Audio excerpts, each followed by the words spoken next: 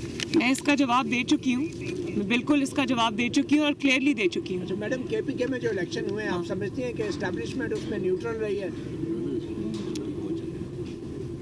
میں دیکھیں اس کے ریزلٹس ہیں, میں اس کے بارے میں تو کچھ نہیں کہہ سکتی, لیکن میں یہ ضرور کہہ سکتی ہوں کہ جو عمران خان کی پرفارمنس ہے اس کو دنیا کی کوئی طاقت سپورٹ نہیں کر سکتی. عمران خان کی جو پرفارمنس ہے وہ اس کے بوجھ تلے خود دب گیا ہے, اور میرا نہیں خیال کہ اس کے بعد ان کا کوئی سروائیول ہے. انشاءاللہ تعالیٰ بہت جلدی واپس آئیں گے. میری تو خواہش ہے کہ وہ کل ہی آ جائیں, لیکن بہت جلدی واپس آئیں گے. وہ بھی آنے کو بے چین ہے, ان کا ملک ہے, ان کی مٹی ہے, اور انشاءاللہ تعالیٰ بہت جلدی واپس آئیں گے. کچھ خبریں یہ ہیں کہ لاہور میں ایک ملاقات آپ کے علم میں ہے, ایسی کچھ ملاقات؟ آپ ایک بہت ویگ سی بات کر رہے ہیں. اہم لیڈر کی اسٹیبلشمنٹ کے لوگوں سے ملاقات ہوئی ہے؟ مجھے اس کا کوئی علم نہیں ہے جی. مجھے آپ یہ بھی نہیں پتا آپ کس ملاقات کی طرف اشارہ کر رہے ہیں. بس جی میڈم میرا سوال یہ تھا کہ یہ آپ کی نئی آڈیو آخری جی جواب دے دیجیے, پہلے والی اور ہے, یہ اور ہے, پھر اکٹھا سوال کر لینا. میں نے تو آپ کو سنانا چاہ رہا ہوں یہ اور ہے. ایک سیکنڈ. ہاں جی ایک سن سیکنڈ. لیں آپ. نہیں ایک سیکنڈ, میں اس کا جواب دے چکی ہوں. جی آصف صاحب, ہے وہ تقریباً 4 دہائیوں سے میدان عمل میں ہے, لیکن آپ کی جماعت کو جو پذیرائی ووٹ کو عزت دو کے نعرے کے بعد بھی جو ورکر آیا, جو آپ کے فیلڈ میں آنے کے بعد آیا, وہ جب اس طرح کی اسٹیٹمنٹس آتی ہیں کہ جو لوگ اس نعرے کے ساتھ مضبوطی کے ساتھ کھڑے رہے وہ آئندہ کی فیوچر لیڈرشپ نہیں ہوں گے, تو کیا اس طرح کی اسٹیٹمنٹ آپ کے ورکر کے ساتھ زیادتی نہیں ہے؟ کس نے دی ہے یہ اسٹیٹمنٹ؟ یہ جو باتیں آتی ہیں کہ آپ نہیں ہوں گی, فلاں نہیں ہوں گے فیوچر کے پارٹی کی اس کے باتی ماری. دیکھیں یہ اللہ تعالیٰ کے فیصلے ہیں, کون ہوگا کون نہیں ہوگا یہ اللہ تعالیٰ کے بعد اللہ تعالیٰ کے جو مخلوق ہے یہ ان کے فیصلے ہیں. جس قسم کے ایک کبھی مشرف ہوا کرتا تھا, میں صرف یہ بات کہہ کے اپنی بات ختم کروں گی کہ آپ کی بات سے مجھے یاد آ گیا کہ ایک مشرف ہوتا تھا جو دونوں مکے کبھی دکھاتا تھا اور کہتا تھا نواز شریف از ہسٹری. پھر اللہ تعالیٰ وہ دن لے کر آیا کہ وہ مشرف اپنی ٹی وی اسکرین پہ یہاں بیٹھ کے دیکھ رہا تھا کہ نواز شریف تیسری مرتبہ وزارت عظمیٰ کا حلف اٹھا رہا تھا. تو طاقت اور پاور اور اقتدار ایک ایسی چیز ہے جس نے اس پہ تکیہ کر لیا, اس کا فیوچر اچھا نہیں ہے. تو یہ تو اللہ تعالیٰ کے فیصلے اور عوام کے فیصلے ہیں, یہ کوئی اسٹیٹمنٹ نہیں ہے, یہ کسی کا اور کا فیصلہ نہیں ہے. وہ جو چاہے گا وہی ہوتا ہے. میڈم آپ نے بات کی مشرف صاحب کو یہ عدالتیں سزا تو امپلیمنٹ نہیں ہو سکا, کیا ان عدالتوں سے آپ کو انصاف ملے؟ جو قدرت نے ان کے ساتھ کیا ہے اس سے بڑی سزا اور ہو نہیں سکتی, اور وہ کوئی ایک مدت کے لیے نہیں ہے, وہ آنے والے تمام وقتوں کے لیے سزا ہے. ان کے لیے سب سے بڑی سزا مشرف کے لیے آج یہ ہے کہ دنیا ان کو ایک ڈکٹیٹر کے طور پہ, ایک غاصب کے طور پہ, ایک ایسے انسان کے طور پہ یاد رکھتی ہے جس نے پاکستان کے آئین کو توڑا, جس نے پاکستان کے عوام کے ساتھ اور پاکستان کے آئین کے ساتھ جس نے جو ہے وہ کھیلا. اور جس طرح تاریخ میں ان کو یاد رکھا جائے گا, جو سزا ان کو سنا دی گئی ہے, جو بدنامی کا ایک لیبل ان کے ماتھے پر لگ گیا ہے, اور آج وہ اپنے ملک واپس نہیں آ سکتے, ان کا نام و نشان مٹ گیا ہے, تو تاریخ ان کو جس طرح یاد رکھے گی وہ ان کے لیے سب سے بڑی سزا ہے. بہت شکریہ جی, تھینک یو.